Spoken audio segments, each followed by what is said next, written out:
Hi, good morning. I'm Tony Mudley from King Tetwaya District. I'm a CES for curriculum, but also as I'm acting CES for SNARES. I'm grateful to be here for the 2 day branch planning section, curriculum planning section.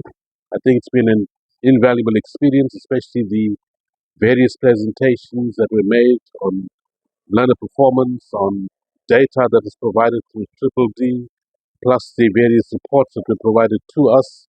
It was very fruitful and very informative. Those were very informative presentations.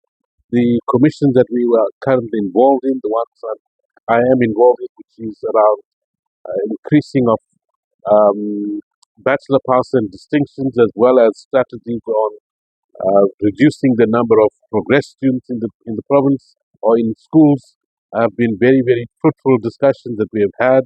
I think the strategies that we are suggesting, if we could implement those properly at schools, we will assist in reducing progress students as well as increasing bachelor and distinction pass rates in our province, and ultimately improving learner outcomes. I think this exercise, if it could be done a little earlier in the year, I think it would be more useful, or towards the latter part of the year, so that we can start the year with, or rather, in a position to implement all the suggestions and resolutions that we take.